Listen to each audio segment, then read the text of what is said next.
नमस्कार. श्री स्वामी समर्थ अवधूत चिंतन श्री गुरुदेव दत्त. तर बघा, मंगळवारी आपल्याला पुत्रदा एकादशी आलेली आहे आणि याच दिवशी मंगळागौरी सुद्धा आलेली आहे.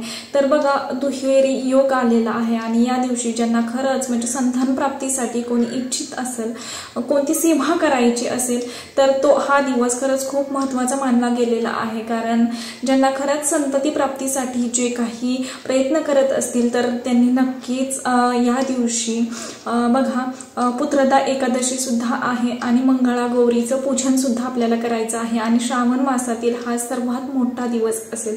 कारण की बघा, श्रावणातल्या सोमवारी आपण भगवान शिवांची, शंकराची आराधना करत असतो आणि मंगळवारीही मंगळागौरीचं पूजन म्हणजेच पार्वती मातेचं पूजन आपण या दिवशी आपल्या पतीच्या दीर्घायुष्यासाठी, संरक्षणासाठी आणि आपले प्रेमसंबंध जे असतील तर ते सुरक्षित राहण्यासाठी आपण हे पूजन करत असतो.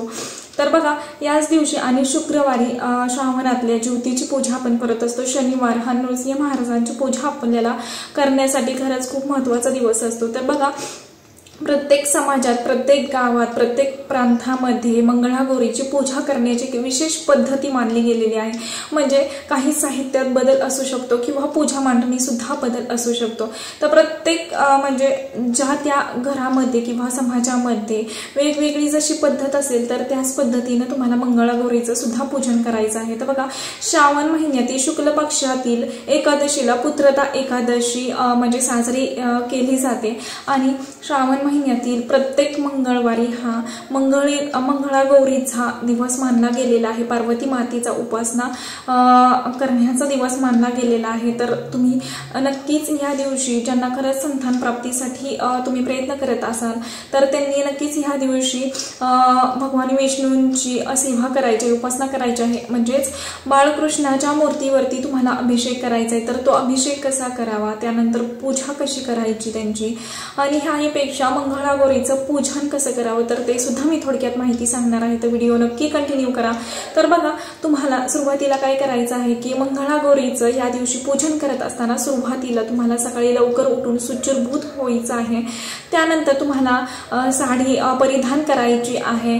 हळदी कुंकू आपल्या कपाळाला लावून घ्यायचं आहे. म्हणजे टिकली लावली तरी सुद्धा काहीच हरकत नाहीये. त्यानंतर तुम्हाला हिरव्या बांगड्या घालायच्या आहेत आणि बघा, हे सर्व करत असताना आपल्याला जिथं तुम्ही पूजा मांडणी करत आहात तर तिथली जागा सुद्धा स्वच्छ करून घेणं तेवढंच महत्त्वाचं असतं. तिथं गोमूत्र वगैरे आपल्याला शिंपडून घ्यायचं आहे. तिथं चौरंग पाट मांडून घ्यायचा आहे आणि बघा, भगवान शिवांची, पार्वतीची म्हणजे त्यांच्या फॅमिलीची आपल्याला या दिवशी पूजा करायची असते. तर तो फोटो असेल तरी सुद्धा तुम्ही घेऊ शकता किंवा तेही नसेल तर तुम्हाला काय करायचं आहे, शिवलिंग घ्यायचं आहे आणि तुम्हाला जे अन्नपूर्ण मातेची मूर्ती असते तर ती तुम्हाला इथे ठेवायची आहे जर तुमच्याकडे फोटो नसेल तर. तर बघा, अन्नपूर्णा माता ही सुद्धा साक्षात माता पार्वतीच म्हणजे माता पार्वतीच आहे. त्यामुळे आपल्याला या दिवशी म्हणजे अन्नपूर्ण मातेचं हे करायचं आहे, पूजा करायची आहे. मग तुम्हाला तिथं हळदी कुंकू लावायचं आहे. त्यानंतर बघा, कोणी अभिषेक सुद्धा अन्नपूर्णा मातेच्या मूर्तीवरती करत असतं. त्यानंतर बघा, आपल्याला हे सर्व झाल्यानंतर धूपदीप दाखवायचं आहे, फुले अर्पण करायचे आहेत. जे कापसाचं गेंज वस्त्र म्हटलं जातं, कापसाची माळ, तर ते सुद्धा आपल्याला तिथं अर्पण करून घ्यायचे आहे. तर बघा, प्रत्येक ह्याच्यानुसार, समाजानुसार किंवा प्रत्येक घरात वेगवेगळी पद्धत असते पूजा मांडणी करण्याची. तर साहित्य इकडे तिकडे होऊ शकतं. त्यानंतर बघा, आपल्याला 16 पत्रे घ्यायचे आहेत, पानं घ्यायची आहेत. तर ती आपल्याला म्हणजे पानांनाच पत्रे म्हटलं गेलेलं आहे. त्यामुळे तुम्हाला 16 पानं घ्यायची आहेत प्रत्येक ह्याची. त्यानंतर तुम्हाला तिथं ती अर्पण करायचे आहेत. बघा, सर्वांना सर्व काही म्हणजे भेटेल असं काही नसतं. त्यामुळे आपल्याला काय करायचं आहे की जे आपण पाहणं जरी तुम्हाला सर्व काही नाहीत भेटली तरी सुद्धा तुम्ही तांदूळ वाहिले तरी सुद्धा काहीच हरकत नसते. त्यानंतर बघा, 5 फळे तुम्हाला अर्पण करायची असतात. तर ती सुद्धा जरी नाही शक्य झालं तुम्हाला घेणं तरी सुद्धा 5 केळी तिथं नैवेद्यासाठी ठेवली तरी सुद्धा काहीच हरकत नसते. आणि त्यानंतर आपल्याला एक मंत्र म्हणायचा असतो. बघा, मी डिटेलवर पूजा सांगत नाही कारण प्रत्येक समाजात, प्रत्येक प्रांतामध्ये, प्रत्येक घराघरात वेगवेगळी पूजा करण्याची एक पद्धत वेगवेगळी असते. पण या दिवशी खरं तर पुत्रदा एकादशी आलेली आहे, मंगळागौरी म्हणजे दुहेरी योग आलेला आहे. त्यामुळे थोडक्यात सांगण्याचं महत्त्व असं केलेलं आहे.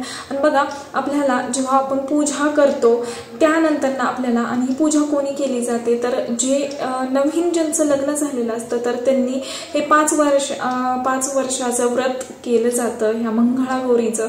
तर तुम्ही म्हणजे नवीन जर तुमचं लग्न झालेलं असेल तर त्यांनी 5 वर्षापर्यंत हे व्रत करायचं असतं आणि 5व्या वर्षी तुम्हाला ते उद्यापन करायचं असतं. आणि जेव्हा तुम्ही पूजा मांडणी करत असता, पूजा झाल्यानंतर तुम्हाला आसपासचे जे काही ज्यांचं नवीन लग्न झालेले आहेत किंवा ज्या लग्न झालेल्या स्त्रिया आहेत त्यांना सुद्धा आपल्याला हळदी कुंकवाला बोलवायचं असतं आणि त्यानंतर त्यांना नैवेद्य सुद्धा फराळ द्यायचा असतो या दिवशी, मंगळागौरीच्या दिवशी.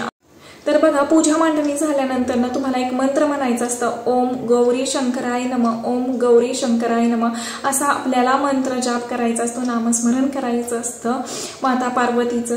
तर हे सुद्धा तुम्हाला नक्कीच करायचं आहे. तर बघा, मंगळागौरीचं पूजन हे पतीच्या घरात दीर्घायुष्यासाठी, सुख समाधानासाठी केलं जातं.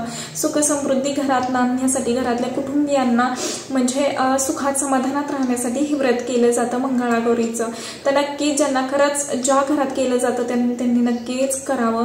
तर बघा, आता मी सांगते की पुत्रदा एकादशी. बघा, ज्यांना खरंच संतान प्राप्ती आहे म्हणजे संतान प्राप्ती झालेली आहे तर त्यांनी या दिवशी श्रावण महिन्यातल्या एकादशीला जरी तुम्हाला ही सेवा नसेल करायची तरी सुद्धा तुम्ही या दिवशी भगवान विष्णूंची सेवा करण्याला तेवढंच महत्त्व आहे. बघा, ज्यांना संतान प्राप्तीसाठी सेवा करायची असेल तर त्यांनी ती सेवा मी नंतर तुम्हाला सांगणार आहे. पण आधी तुम्हाला या दिवशी एकादशी असणार आहे, त्यामुळे तुम्हाला भगवान विष्णूंची कोणत्या सेवा करायच्या आहे तर ते मी तुम्हाला पहिल्यांदा सांगते. तर सुरुवातीला तुम्हाला काय करायचं आहे, भगवान विष्णूंची मूर्ती असेल, फोटो असेल तर त्या मूर्तीवरती अभिषेक करून घ्यायचा आहे. मग तुम्ही श्रीसूक्त, पुरुष सूक्त म्हणत तुम्ही अभिषेक करू शकता, श्रीसूक्त म्हणत अभिषेक करू शकता. त्यानंतर ना बघा, तुम्हाला जर नाहीच काही शक्य झालं तर ओम विष्णवे नमः, ओम विष्णवे नमः असं म्हणत सुद्धा तुम्ही हे करू शकता, म्हणजे अभिषेक करू शकता. तेही नाही म्हणजे तुम्हाला नसेल शक्य होत तरी तुम्ही ओम नमो भगवते वासुदेवाय, ओम नमो भगवते वासुदेवाय असं म्हणत सुद्धा तुम्ही अभिषेक करू शकता. बघा, ज्यांना खरंच म्हणजे वाचता येत नसेल तर त्यांनी हा मंत्र सुद्धा म्हणू शकता किंवा साध्या सिंपल ओम विष्णवे नमः, ओम विष्णवे नमः म्हणत सुद्धा तुम्ही अभिषेक करू शकता. तर तुम्हाला अभिषेक झाल्यानंतर भगवान विष्णूंना पिवळी फुले, त्यानंतर फळ अर्पण करायचे आहेत, पिवळी मिठाई अर्पण करायची. जे तुम्हाला शक्य असेल तुमच्या इच्छेनुसार तुम्ही पूजा मांडणी म्हणजे पूजा करायची आपल्या देवघरातच. सेपरेट पूजा करण्याची काहीच गरज नाहीये, आपल्या देवघरातच. आणि बघा, ज्यांच्याकडं विष्णूंची मूर्ती नसेल तर त्यांनी बाळकृष्णाच्या मूर्तीवरती अभिषेक करायचा. सेम तसंच पूजा म्हणजे धूप दीप दाखवून घ्यायचंय, फुले अर्पण करायचे, नैवेद्य दाखवायचा आहे त्यांना.